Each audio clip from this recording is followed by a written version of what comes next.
Assalamualaikum warahmatullahi wabarakatuh. Waalaikumsalam Waalaikumsalam warahmatullahi warahmatullahi wabarakatuh. wabarakatuh.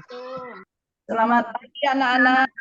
Apa kabar Pagi, Bu. hari ini? Selamat pagi, Bu. Selamat pagi, Bu. Alhamdulillah. Alhamdulillah. Luar biasa. Alhamdulillah. Allahu Akbar. Allahu Akbar. Akbar. Baiklah anak-anak.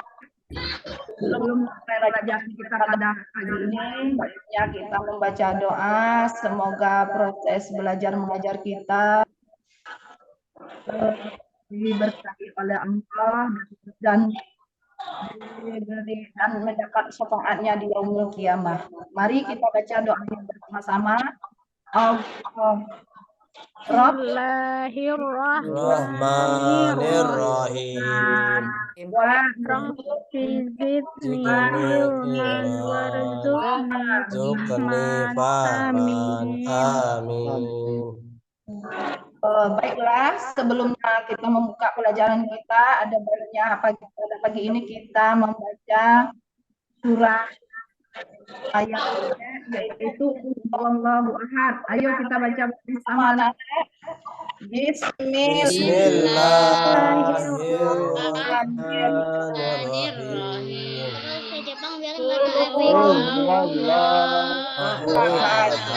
Allahu samad. Lam yalid Walam yulad walam yakun lahu kufuwan ahad. Amin. Baiklah anak, pada pagi ini kita memasuki materi yaitu meyakini kitab-kitab Allah dan mencintai Al-Quran.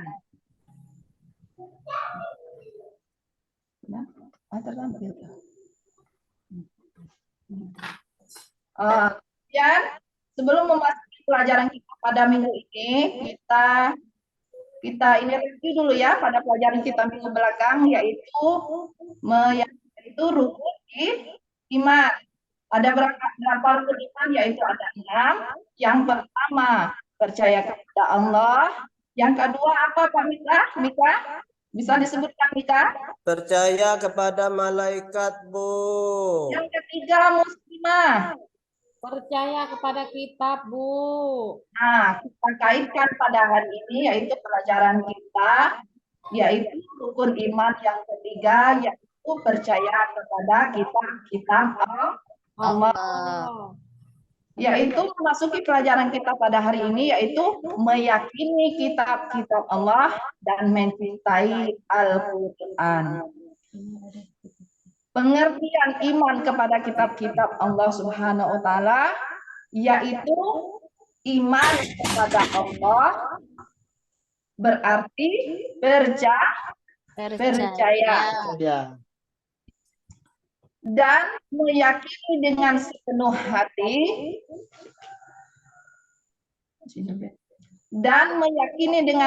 hati bahwa Allah Ta'ala telah menurunkan kitab-kitabnya kepada para Rasul. Ajaran yang terdapat di dalam kitab tersebut yang disampaikan umat manusia sebagai pedoman hidup agar dapat meraih kebahagiaan dunia dan akhirat.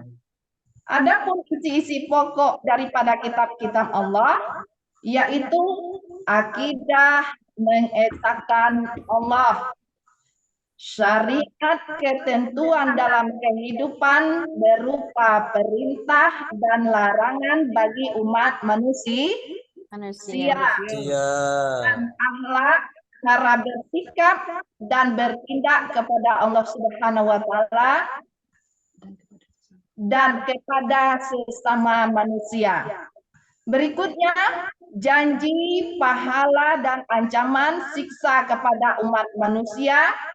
Dan terakhir, kisah umat terdahulu dan informasi tentang ilmu yang dikembangkan oleh manusia.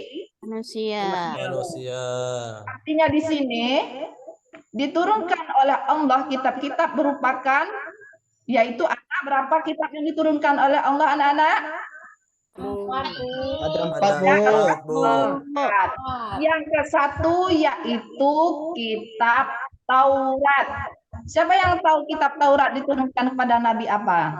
Nabi Musa, Bu. Nabi Musa, Bu. Nabi, Nabi Musa. Nabi apa nak? Nabi Musa, Bu. Betul Pak Mika, betul Mika. Mika ini memang ini ya, kapan ditanya bisa menjawab. Tepuk tangan dulu untuk Mika. Bu. Kitab Taurat, iya nak? Bu. Iya nak? Muslimah dari tadi kok ngomongin saya bisik-bisik dengan kawannya Bu tadi. Biar nggak apa-apa ya, ketika belajar muslimah tidak boleh mengganggu Mika karena Mika itu anak pindahan muslimah, jadi harus ditemani ya, harus berteman, tidak boleh nakal. Ya, Masa saya anak teran dibilangin.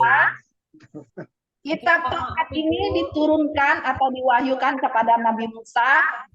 Nama Taurat itu berarti hukum dan syariat. Pada saat itu Nabi Musa dituntut atau diutus oleh Allah untuk berdakwah kepada bangsa Bani Israel. Karena itu kitab Taurat diperuntukkan sebagai pedoman atau petunjuk bagi kaum Bani Israel saja. Namun bahasa yang digunakan di dalam kitab Taurat adalah bahasa Ibrani. Di dalam kitab Taurat tadi, siapa yang bisa menjawab? Bahasa apa yang digunakan di dalam kitab Taurat tadi, anak-anak? Bahasa Ibrani, Bu. Bahasa Ibrani. Bahasa Ibrani. Bagus ya, anak-anak, bagus. Kemudian untuk meyakini bahwa kitab Taurat adalah wahyu dari Allah yang tertuang di dalam firman-Nya, surah Al-Maun ayat 49, walaqad ataina musal kitaba la'allahum yahtaduna, yang artinya sungguh telah kami anugerahkan kepada Nabi Musa kitab Taurat agar mereka Bani Israel mendapat petunjuk. Dan sesungguhnya telah kami anugerahkan berupa ilmu pengetahuan agar Bani Israel tidak tersesat di dalam kehidupan mereka. Adapun pokok-pokok ajaran Islam yang ada di dalam kitab Taurat yang diturunkan, kitab Taurat itu diturunkan di bukit apa anak-anak? Di bukit Sinai. Yang ke satu, adapun pokok dari ini kitab Taurat itu yaitu ada 7, yaitu perintah untuk mengesahkan Allah, larangan menyembah patung atau berhala, larangan menyebut nama Allah dengan sia-sia,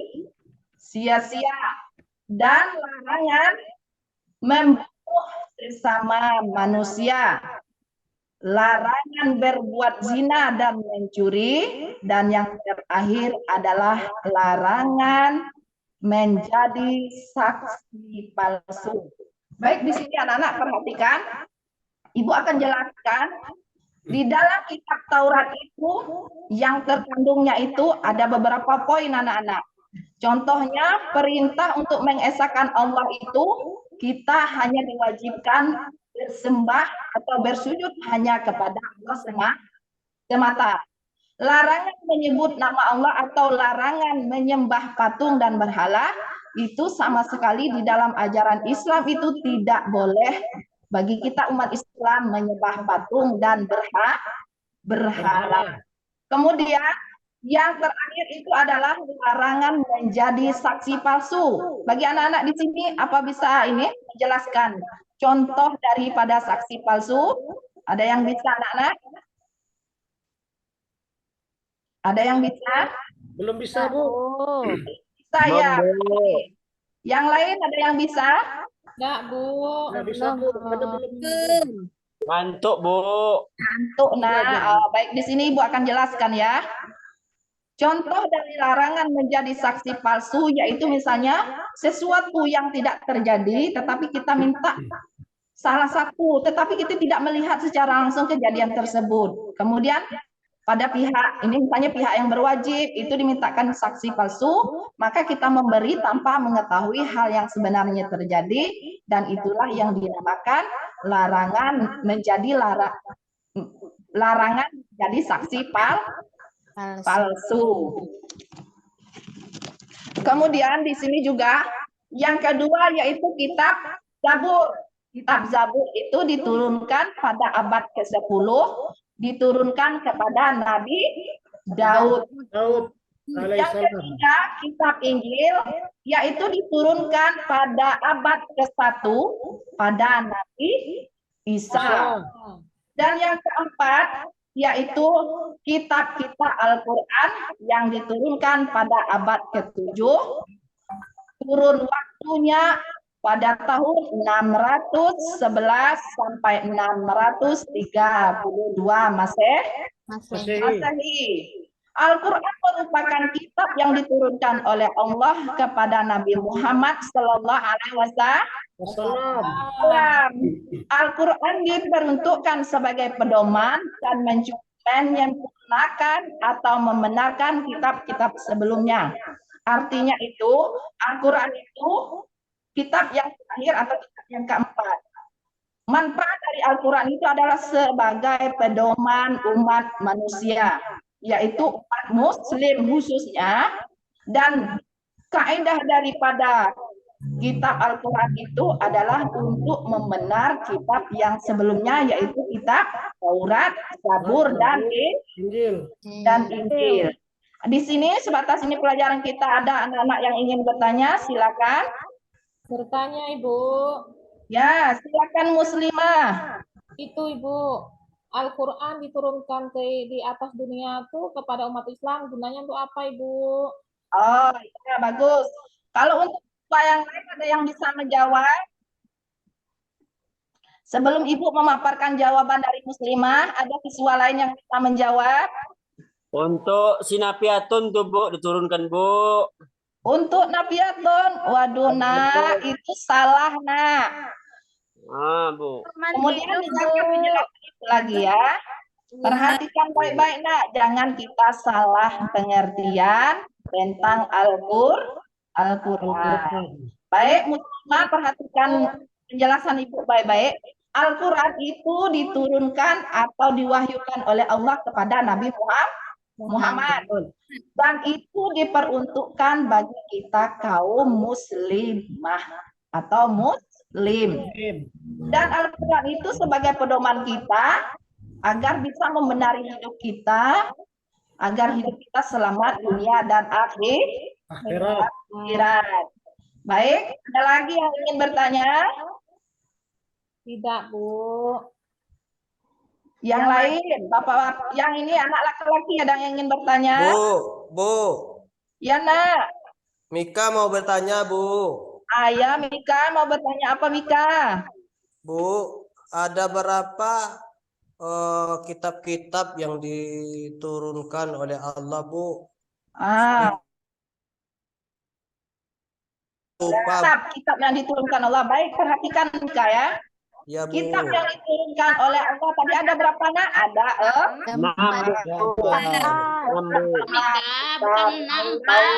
kitab Zabur, kitab Injil, dan yang terakhir adalah kitab Al-Quran. Mas Huri tidur Bu. Kemudian ada lagi yang ingin bertanya nak? Sebelum ini kita tarik kesimpulan dari pelajaran kita pada hari ini. Enggak Bu, cukup. Cukup Bu. Cukup nak ya. Baiklah, di sini kita akan simpulkan pelajaran kita bersama-sama. Sebelum itu ini dah, Mir Yasmin bisa tak menyimpulkan pelajaran kita pada hari ini? Bisa Bu, dikit Coba, tapi Bu kita ya. simpulkan. Kesimpulannya adalah bahwa Allah menurunkan kitab kepada umatnya ada 4 gitu tadi Bu yang saya dengar Bu, kalau nggak salah dengar sih. Ya Bu. Ya.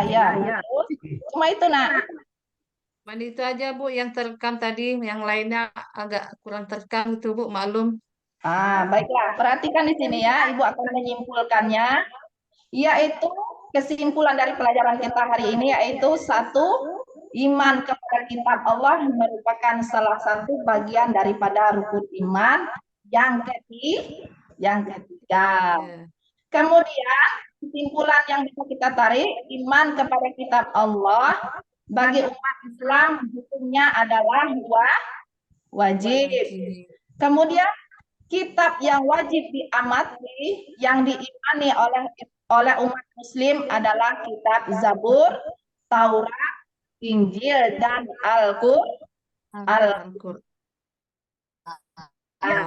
Yang bisa kita ambilnya adalah kitab Zabur, kitab Taurat, kitab Injil wajib diimani oleh umat Islam secara ijmali dan mengimani keberadaannya saja tanpa mengamalkan isi dari ketiga kitab tersebut.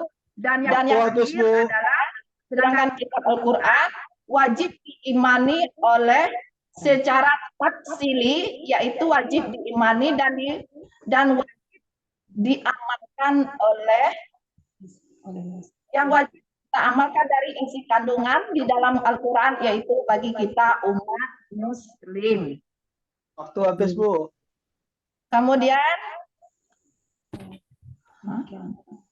cuma itu yang bisa Ibu sampaikan di sini, lebih dan kurang. Sebelum mengakhiri pelajaran kita, marilah kita membaca hamdalah dengan bersama-sama, yaitu Alhamdulillahirabbil alamin. Baiklah, itu tutup pelajaran kita pada hari ini. Wassalamualaikum warahmatullahi wabarakatuh. Waalaikumsalam warahmatullahi wabarakatuh.